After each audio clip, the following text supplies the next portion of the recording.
وما أرسلناك إلا رحمة للعالمين۔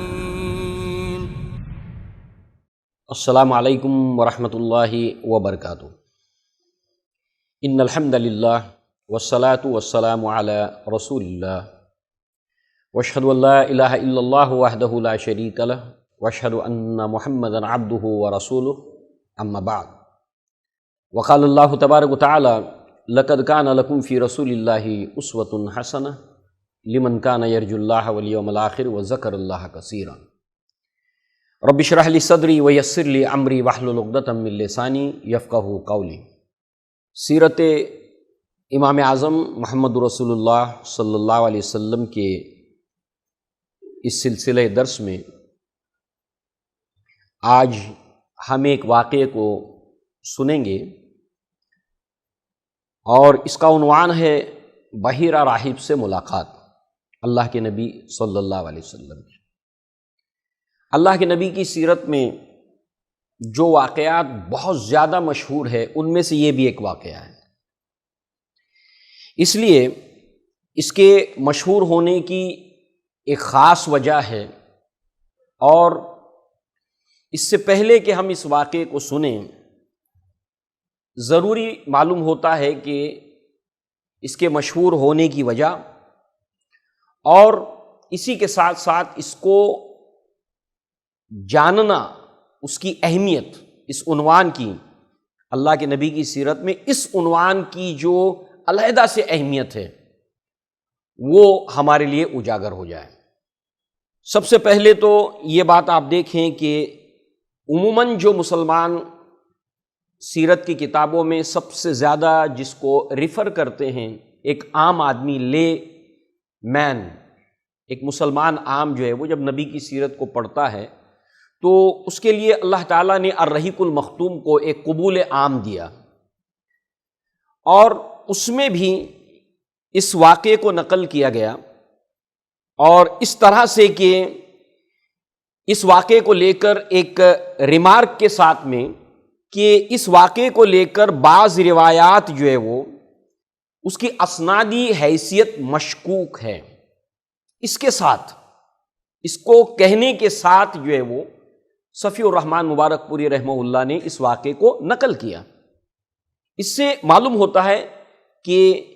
اس کی امپورٹنس کچھ ہے۔ اسی کے ساتھ ساتھ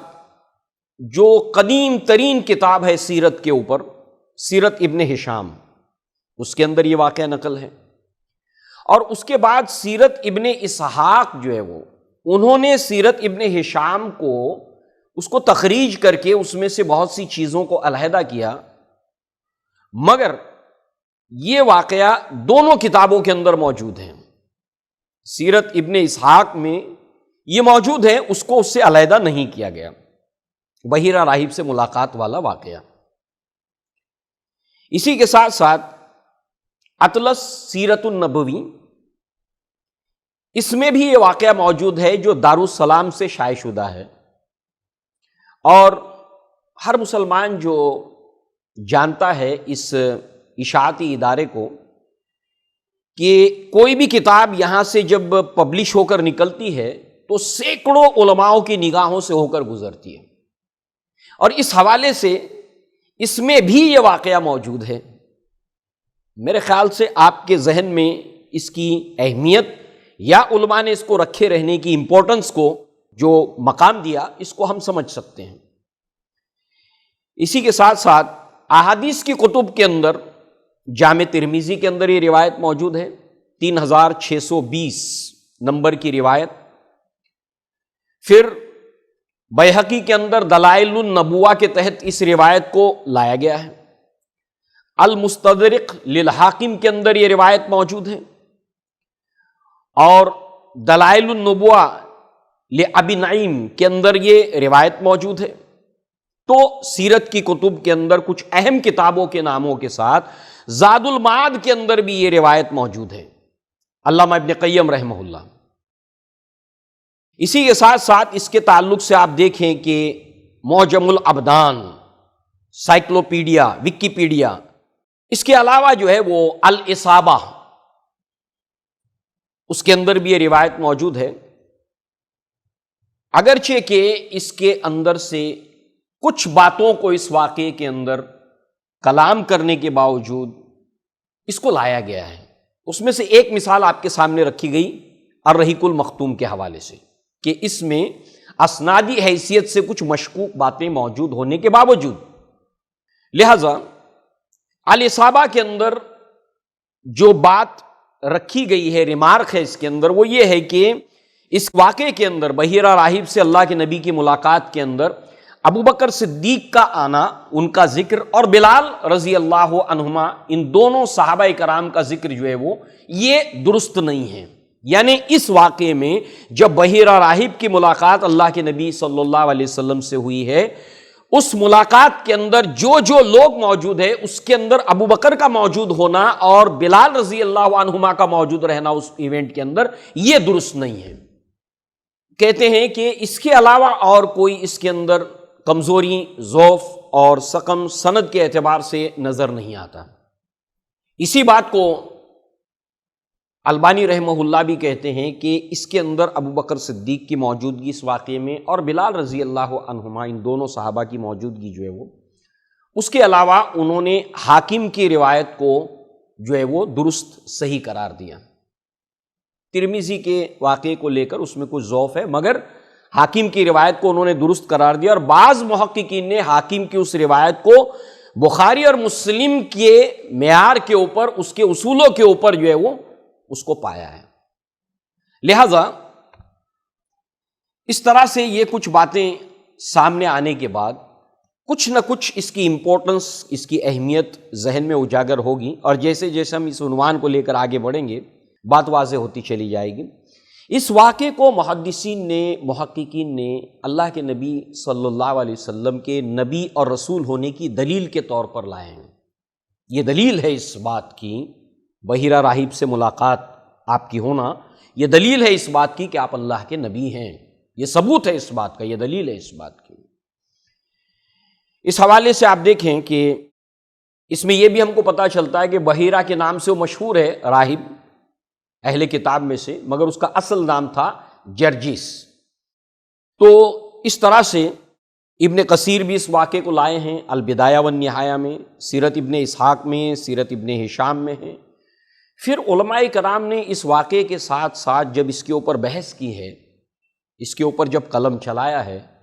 تو اس کے اندر قرآن مجید کی کچھ آیتوں کو ساتھ ساتھ لائے ہیں، جیسے سورۃ البقرہ کی آیت نمبر 146، اسی طریقے سے آیت نمبر 89، اسی طریقے سے سورہ مائدہ کی آیت نمبر 8، ایسے کچھ آیات کو لائے ہیں، سورہ نساء کی آیت نمبر 54، سورہ مائدہ کی آیت نمبر 82۔ ان آیتوں کو بھی لائے ہیں جب یہ واقعہ آتا ہے۔ یہ ساری کے ساری آیتیں کس چیز سے متعلق ہے؟ یہ اس چیز سے متعلق ہے کہ اہل کتاب نے اللہ کے نبی کو پہچاننے کے باوجود بھی جو انکار کیا، تو اس ریفرنس کے اندر جو ہے وہ یہ تمام آیتیں جمع کی ہوئی ہیں۔ یعرفونہ کما یعرفون ابناہم، یہ اللہ کے نبی کو ایسے پہچان گئے ہیں جیسے کوئی اپنے بیٹے کو پہچانتا، کوئی باپ اپنے بیٹے کو جس طرح پہچانتا اور اس میں غلطی نہیں کرتا، ایسے یہ اہل کتاب اللہ کے نبی کو اچھی طرح پہچان چکے ہیں کہ یہی وہ آخری رسول ہیں جن کا ذکر ہماری کتاب تورات انجیل میں کیا گیا ہے اور ہمارے نبیوں کے ذریعے سے اس کی پیشن گوئی کی گئی ہے۔ اس کے باوجود انہوں نے انکار کیا، اور اس حوالے سے اس واقعے کو جب لائے ہیں تو اس واقعے کے ساتھ ان آیتوں کو بھی لائے، اور اس کے بعد یہ بتانے کی کوشش کی علماء نے اس بحث کے اندر کہ اس کے باوجود بھی، جاننے کے باوجود بھی انہوں نے اللہ کے نبی صلی اللہ علیہ وسلم پر ایمان لانے کی بجائے انکار کیا۔ مزید اور اس واقعے کے بحث کرتے ہوئے مسند احمد کی روایتوں کو لایا گیا، ابو داؤد کی روایتوں کو لایا گیا، یعنی کہ اس کو بنیاد بنا کر ایک بڑی بحث ہم کو ملے گی کتب احادیث کے اندر، کتب سیرت کے اندر، تاریخ کے اندر ہمیں ملے گی، اور جیسے جیسے ہم آگے بڑھیں گے یہ مزید اور ہم پر اجاگر ہوتا چلا جائے گا کہ یہ عنوان کتنا اہم ہے۔ اللہ کے نبی کی سیرت میں بحیرہ راہب یعنی جرجس اس کا نام ہے، اور اللہ کے نبی کی ملاقات۔ اس حوالے سے آپ دیکھیں کہ اس وقت اللہ کے نبی صلی اللہ علیہ وسلم کی عمر قریب 12 سال تھی، 12 سال سے کم تو کسی نے نہیں بتایا، کسی نے 13 بھی بتایا ہے، مگر 12 سال اللہ کے نبی صلی اللہ علیہ وسلم، اس سے زائد کچھ ہو سکتی ہے، لہٰذا یہ عمر جو ہے وہ اللہ کے نبی صلی اللہ علیہ وسلم کی بتائی ہے۔ اسی کے ساتھ ساتھ آپ دیکھیں کہ اس روایت کے اندر جو ابو بکر صدیق رضی اللہ عنہ کا اور بلال رضی اللہ عنہ کا آنا ہے، اس کو ہم جب عنوان کے آخر میں پہنچیں گے تب لائیں گے، چونکہ ہمارے لیے جو ہمارے اسلاف اور علماء نے جو اس تعلق سے بات بتائی کہ پوری روایت میں سے یہ 2 حصے اگر نکال دیے جائیں اس ملاقات کو یا اس واقعے میں ان کے وجود کو کہ یہ وہاں موجود تھے اور پھر اللہ کے نبی بلال رضی اللہ عنہ کے ساتھ واپس مکہ آتے ہیں، اس واقعے کو چھوڑ دیا جائے تو اس حصے کو چھوڑ دیا جائے تو پوری روایت درست ہے، جس کے لیے 2 حوالے آپ کے سامنے رکھے گئے، الاصابہ اور البانی رحمہ اللہ کا ریمارک اس کو لے کر۔ تو اس حوالے سے ہم اس کو آخر میں دیکھیں گے، جیسے جیسے ہم آگے بڑھیں گے ایک مناسب مقام کے اوپر اس بات کو ہم لائیں گے۔ تو اس اعتبار سے یہ جو ٹاپک ہے، یہ جو سبجیکٹ ہے نبی کی سیرت کا، یہ تھوڑا تجزیاتی طور پر، کریٹیکل طور پر ہم آگے بڑھاتے ہیں۔ اس کی وجہ کیا ہے؟ اس عنوان کی وجہ کو آج کے اس دور میں آپ سمجھیے، اور ہر دور میں اس کی امپورٹنس تھی اور آج کے دور میں بہت زیادہ اس کی امپورٹنس بڑھ گئی ہے۔ اس کو ایک فارمولے کے طور پر ہمارے نوجوان سمجھیں، کیونکہ ہمارے نوجوان سوشل میڈیا پر بہت زیادہ ہوتے ہیں، اور مسلمانوں کو آپ کیٹیگرائز کر سکتے ہیں اسلام کو لے کر۔ کچھ مسلمان وہ ہوتے ہیں جنہیں مسلمان تو ہوتے مگر اسلام سے، دین سے ان کو کوئی دلچسپی نہیں ہوتی، انٹرسٹ نہیں ہوتا ہے، وہ اپنے دنیا کے اندر مست ہوتے ہیں، انہیں کوئی خاص انٹرسٹ نہیں ہوتا۔ ٹھیک ہے، جمعہ آ گیا نماز پڑھ لی، رمضان آ گیا روزہ رکھ لیا وغیرہ وغیرہ، مگر انہیں کوئی خاص انٹرسٹ نہیں ہوتا۔ وہ اسلام کو لے کر، نبی کو لے کر، قرآن کو لے کر ایکٹیو نہیں ہوتے، پریکٹیکل بھی نہیں ہوتے۔ مگر کچھ مسلمان ایسے ہوتے ہیں، نوجوان بچے بچیاں، جو اسلام کو لے کر سنجیدہ ہوتے ہیں، ایکٹیو بھی ہوتے ہیں۔ 2، اور پھر یہ جو ہمارا نوجوان طبقہ ہے یہ کالجوں میں جاتا ہے، یہ سوشل میڈیا کے اوپر بہت زیادہ ایکٹیو ہوتا ہے، کیونکہ سوشل میڈیا پر سب سے زیادہ ایکٹیو جو ہیں وہ ینگسٹرز ہیں، نوجوان طبقہ ہے، جوان طبقہ ہے۔ لہذا جتنا زیادہ سوشل میڈیا کو لے کر، اس کے اپلیکیشنز کو لے کر، اس کے استعمال کو لے کر جتنا یہ لوگ جانکار ہوتے ہیں اتنا عمر رسیدہ لوگ نہیں ہوتے ہیں۔ کبھی کبھی والد جو ہے وہ بیٹے سے کہتا ہے بیٹا یہ کیا ہے، ذرا سمجھ میں نہیں آ رہا، ذرا دیکھو۔ تو انہیں معلومات بھی بہت ہوتی ہے اور اس کے ساتھ ساتھ یہ ایکٹیو بھی بہت زیادہ ہوتے ہیں۔ تو جب یہ اسکول کالجوں میں جاتے ہیں تو ان کا جو ایک سرکل ہوتا ہے، ان کو فالو کرنے والا، یہ جس کو فالو کرتے ہیں، وہ جو گروپ ہوتا ہے پورا، ان کا جو سرکل ایک بڑا ہوتا ہے، اس سرکل کے اندر یہ دونوں طرح کے مسلم نوجوان لڑکے لڑکیاں جو ایکٹیو ہیں اسلام کو لے کر، جو ان ایکٹیو ہیں اسلام کو لے کر، یہ جو ہے وہ ان کے پاس میں اللہ کے نبی صلی اللہ علیہ وسلم کی باتیں جب ان کے کانوں میں پڑتی ہیں تو ایسی صورت کے اندر جو ہے وہ جو غیر مسلمین جو ہوتے ہیں، جو ینگسٹرز جو ہوتے ہیں، وہ سوشل میڈیا سے بہت سی باتیں نکال کر لاتے ہیں اور یہ پھر سوشل میڈیا کے اوپر یا ان سے ڈائریکٹلی جو ہے وہ آدان پردان ہوتا ہے اسلام کے معاملے کو لے کر۔ تو اس طریقے سے وہ نوجوان اپنی پوزیشن کو آکورڈ سمجھنے لگتے ہیں، اور پھر اس میں یہ ہوتا ہے کہ ان میں سمجھ نہیں ہوتی ہے، اور پھر کبھی کبھی یہ بات اتنی آگے نکل جاتی ہے کہ اسلام کو چھوڑنے تک کی نوبت آتی ہے۔ یہ بچے جو اسکول کالج جاتے ہیں، خوش تو ہیں ہم جوانوں کی تعلیم سے، مگر لب خندہ سے نکل جاتی ہے فریاد بھی ساتھ۔ ہم سمجھتے تھے لائے گی فراغت تعلیم، کیا خبر تھی چلا آئے گا الہاد بھی ساتھ۔ گھر میں پرویز کے شیریں تو ہوئی جلوہ نما، لے کے آئی ہے مگر تیشے فرحات بھی ساتھ۔ اب وہ جو ہے وہ اپنے دین مذہب سے باہر دیگر مذاہب کے اندر جو ہے وہ اپنے مذہب کو تبدیل کرنے میں کوئی آر محسوس نہیں کرتا، اس لیے کہ ایسے ہی تمام ماحول کے اندر رہتے ہوئے وہ کبھی ان واقعات کو لے کر اپنے علماء سے رجوع نہیں کرتے کہ یہ واقعہ ہم نے سنا سوشل میڈیا کے اوپر یا فیس بک کے اوپر یا یہاں پر یا وہاں پر ہم نے سنا، تو اس کی کیا حقیقت ہے۔ تو اس حوالے سے اس واقعے کو ہم جب کرٹیکلی اینالائز کریں گے تو ہمیں معلوم ہو جائے گا کہ کیسے کیسے فارمولے استعمال کیے جاتے ہیں، اور ایک مسلمان نوجوان لڑکا اور لڑکی، اس کی یہ ذمہ داری ہے کہ وہ اس کو پراپرلی تحقیق کریں، اس کے بارے میں جانیں۔ لہذا اب آئیے ہم اس واقعے کو آگے بڑھائیں۔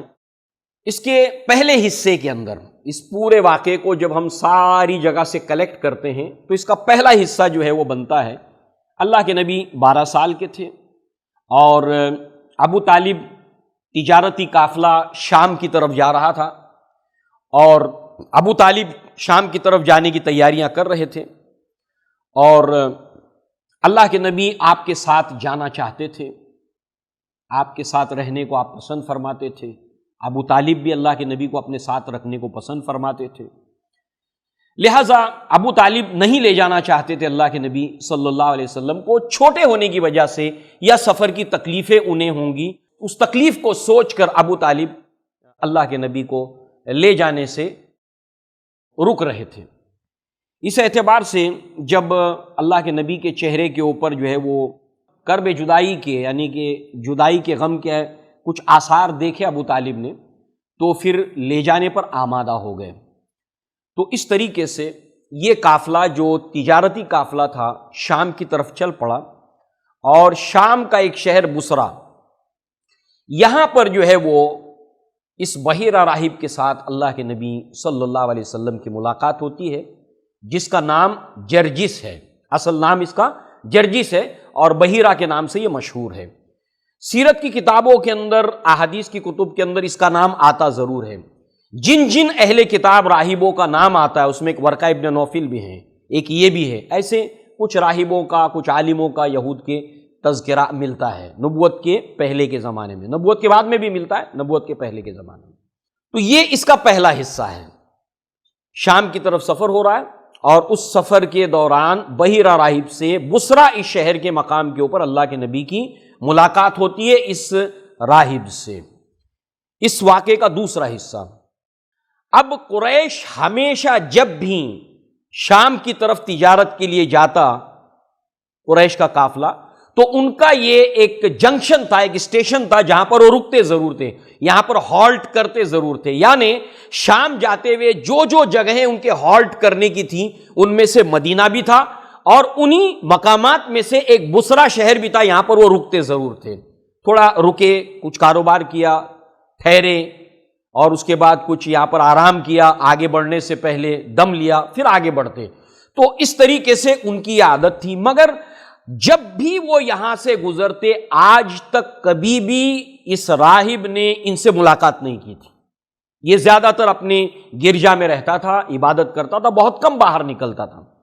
مگر یہ پہلی بار ایسا ہوا جو اس واقعے کے جتنے بھی لوگ ہیں اس کے اندر انوالو، وہ لوگ بتاتے ہیں کہ پہلی بار ایسا ہوا کہ وہ بحیرہ راہب جو ہے وہ، جس کا اصل نام جرجس تھا، وہ اپنے گرجا سے باہر آیا ہے،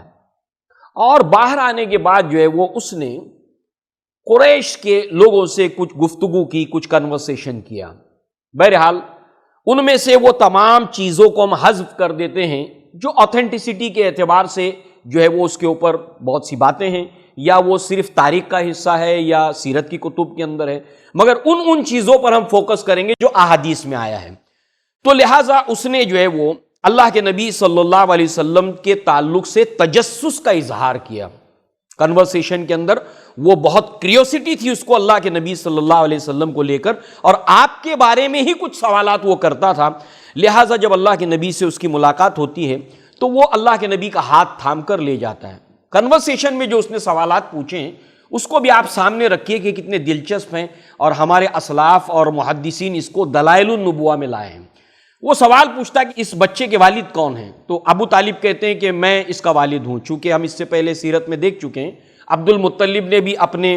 جو ہے وہ پوتے کو بیٹا کہا ہے۔ یہ رواج ہے، کبھی کبھی دادا جو ہے وہ اپنے پوتے کو بیٹا کہتا ہے، کبھی کبھی نانا اپنے نواسے کو بیٹا کہتا ہے، ہمارے یہاں بھی یہ چلن ہے۔ کبھی چاچا بھی کہتا ہے یہ میرا بیٹا ہے، اپنے بھائی کے لڑکے کو بیٹا کہتا ہے، جیسے کہ یہاں پر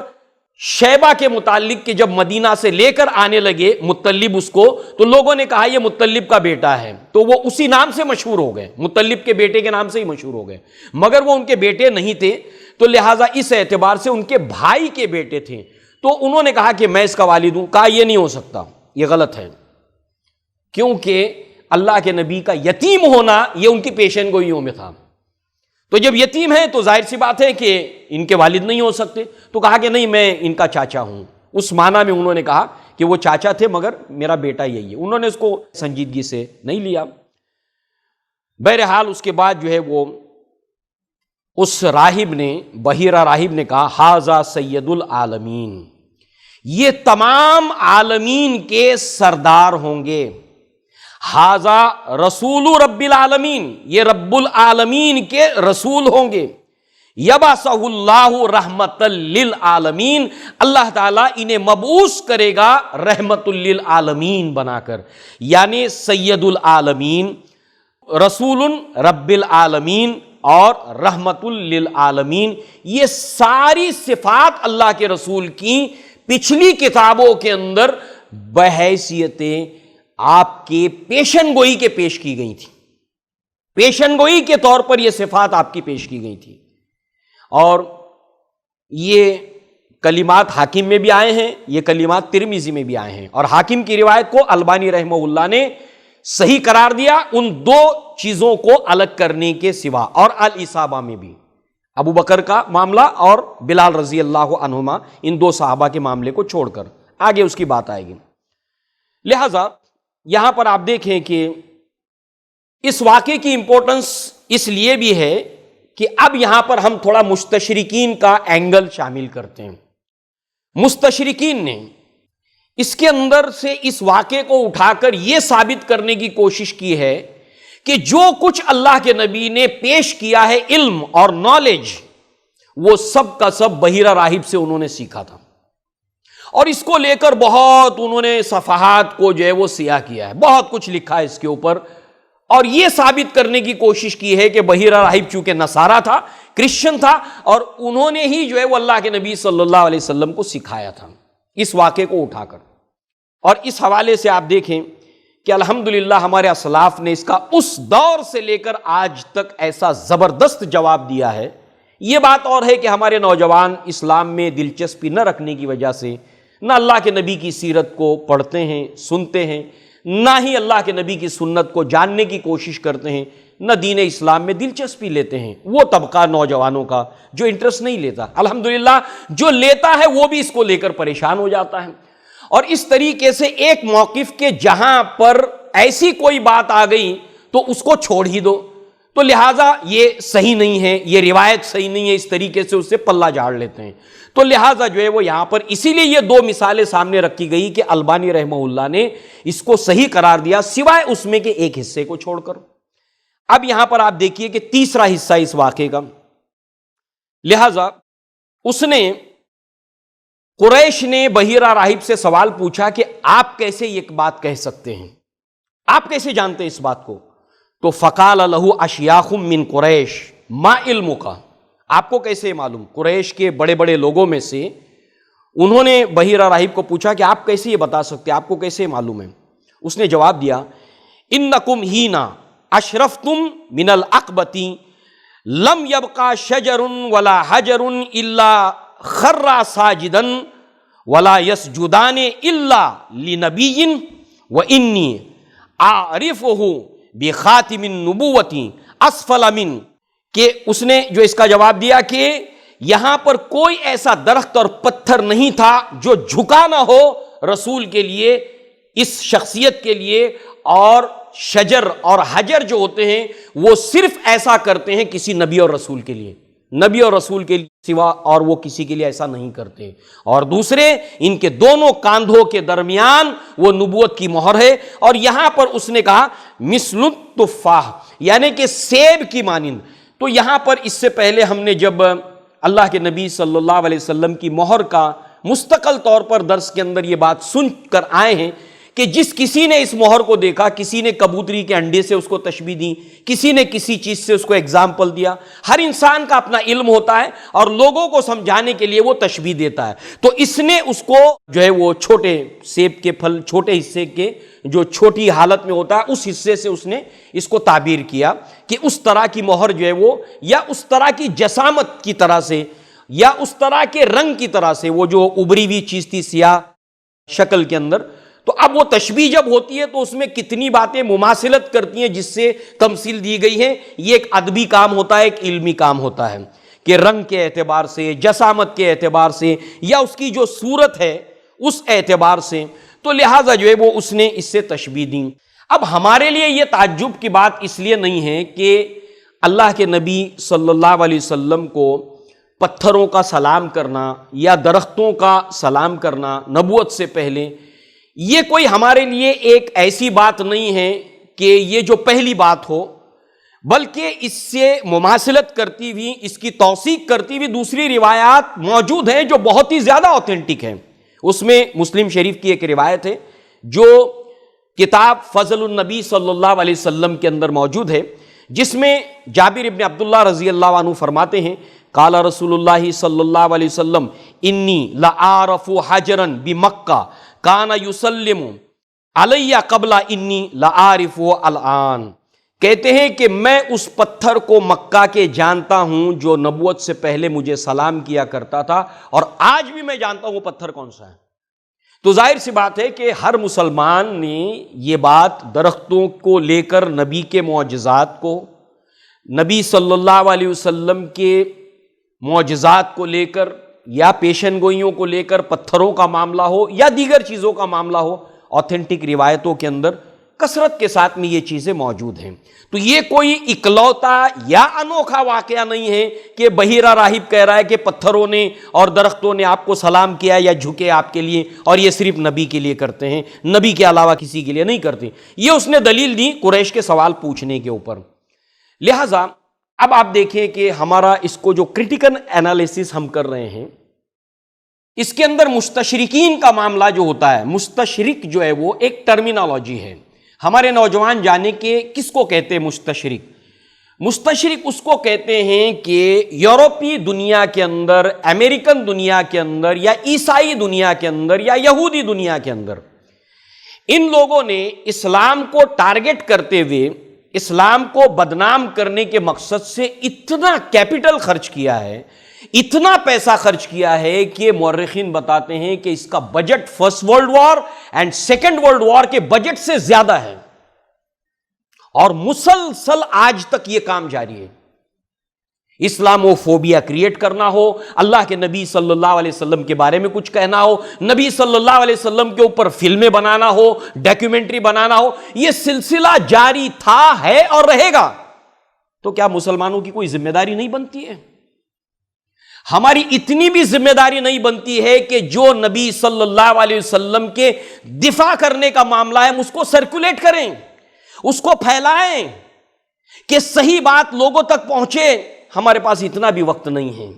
اتنے ہم اسلام کو لے کر جو ہے وہ لیس انٹرسٹڈ ہو گئے کیا؟ ہمیں اس کے اوپر غور کرنا چاہیے. لہٰذا ہاں یہ ضرور ہے کہ اللہ کے نبی کے اوپر کوئی فلم آ گئی، کوئی تصویریں آ گئی تو ایک ہنگامہ ہم مچا دیتے ہیں، ٹھیک ہے، یہ بھی ایک ضروری چیز ہے، مگر اس کے سوا کہ صحیح بات مسلسل کنٹینیوس 24/7 24/365 ڈیز اللہ کے نبی کی بات کا چرچا ہوتا رہے، یہ ہماری ذمہ داری نہیں ہے. صحیح باتیں امت کے سامنے اور لوگوں کے سامنے آتی رہیں، یہ بات ضروری نہیں ہے. لہٰذا جو ہے وہ آپ دیکھیں کہ یہ جو مستشرقین ہیں، جو باقاعدہ اپنے دماغ کا، اپنے مائنڈ پاور کا، اپنے انٹیلیکچوئلز کا استعمال اسلام کو بدنام کرنے کے لیے مسلسل کرتے ہیں اور اپنی زندگیوں کو ڈیووٹ کر دیتے ہیں، اور ان کے پیچھے بڑی بڑی طاقتیں کھڑی ہیں، بڑی بڑی طاقتیں کھڑی ہیں، اور انہوں نے اپنے آپ کو صرف اس کام کے لیے وقف کر دیا ہے.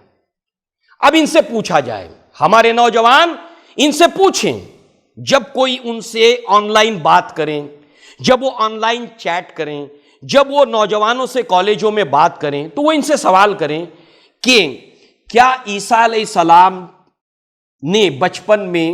والدہ کی گود میں کلام کیا تھا یا نہیں کیا تھا؟ وہ اس کو مانتے ہیں، اس کو معجزہ مانتے ہیں۔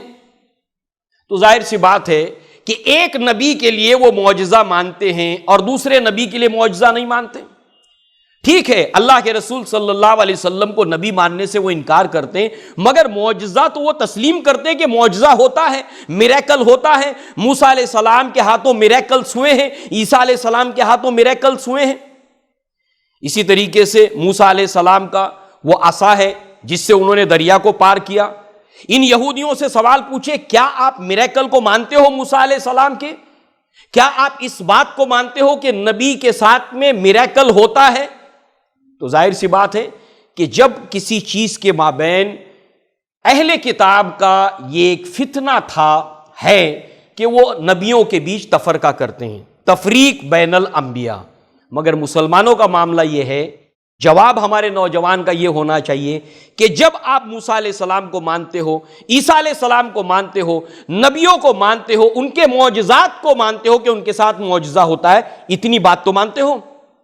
ٹھیک ہے؟ یہ بات ہم بھی مانتے ہیں، اور یہ تمام باتیں جو دیگر نبیوں کے ساتھ ہیں محمد صلی اللہ علیہ وسلم کے ساتھ بھی مانتے ہیں، کیونکہ ہم ان کو بھی اللہ کا نبی اور رسول مانتے ہیں اور محمد صلی اللہ علیہ وسلم کو بھی اللہ کا نبی اور رسول مانتے ہیں۔ لہٰذا یہاں پر بات دھیرے دھیرے ان کے خلاف ہوتی چلی جاتی ہے، اور اس کے ساتھ ساتھ قرآن مجید کی یہ آیت ہے کہ بما انزل الیک وما انزل من قبلک، کہ اس چیز پر بھی اہل ایمان رکھتے ہیں جو پہلے اللہ نے نازل کیا، اور اے نبی صلی اللہ علیہ وسلم جو آپ کے اوپر نازل کیا۔ اور دوسرے جو اہل کتاب تفریق کرتے ہیں نبیوں کے بیچ میں، جیسے یہود نے موسیٰ علیہ السلام کو مانا، عیسیٰ علیہ السلام کا انکار کیا، نصارہ نے اور یہود نے محمد صلی اللہ علیہ وسلم کا انکار کیا، بقیہ نبیوں کو مانا۔ یہ تفریق کرتے ہیں، جب نبیوں کی تفریق کرتے ہیں تو ہر چیز کی تفریق کرتے ہیں۔ تو لہذا مسلمان جو ہوتا ہے وہ کیا کہتا ہے؟ لا نفرق بین احد من رسول، ہم کسی بھی رسول کے درمیان ڈفرنس نہیں کرتے، تفریق نہیں کرتے۔ اس اعتبار سے آپ دیکھیں کہ اللہ کے نبی صلی اللہ علیہ وسلم کو لے کر یہ جو روایت ہے، اس تعلق سے جو اس کا تیسرا پارٹ ہے، اس میں جو کنورسیشن ہے اللہ کے نبی صلی اللہ علیہ وسلم کا اور بحیرہ راہب کا، جو گفتگو ہے، اس گفتگو کے اندر بھی جو باتیں آئی ہیں وہ باتوں کی توثیق دوسری احادیث سے ہوتی ہیں، مگر ان مستشرکین نے ان میں سے وہ باتیں جو ان کے لیے اچھی تھیں وہ یہ ثابت کرنا چاہتے تھے، اس اعتبار سے جو انہوں نے اس کو لیا، مطلب دلیل بنانے کی کوشش کی غلط طریقے سے، اور جو باتیں ان کے خلاف پڑتی تھی اس کو چھوڑ دیا، ان میں سے یہ بھی بات ہے۔ تو لہٰذا انشاءاللہ اس عنوان کو، اللہ کے نبی صلی اللہ علیہ وسلم کی بحیرہ راہب سے ملاقات، اس سلسلے عنوان کو ہم انشاءاللہ اگلے ایپیسوڈ کے اندر اس کو جاری رکھیں گے۔ اللہ تعالیٰ سے دعا ہے کہ اللہ تعالیٰ ہمارے نوجوانوں کو اللہ کے نبی صلی اللہ علیہ وسلم کی سیرت کو پڑھنے اور سمجھنے کی توفیق عطا فرمائے، اور اسلام کو لے کر ان کے دل میں اللہ دلچسپی پیدا فرمائے، اور اللہ تعالیٰ ان سے دنیا کے اندر اس دین کے لیے اللہ تعالیٰ ان سے کوئی خیر کا کام لے، اور اپنی قوم کے لیے، اپنے اہل و عیال کے لیے وہ ایک خیر ثابت ہوں۔ اللہ تعالیٰ سے دعا ہے کہ اللہ تعالیٰ انہیں دین اسلام کو سمجھنے کی توفیق عطا فرمائے۔ اقول قولی ھذا واستغفر اللہ لی ولکم ولسائر المسلمین والمسلمات۔ وما أرسلناك إلا رحمة للعالمين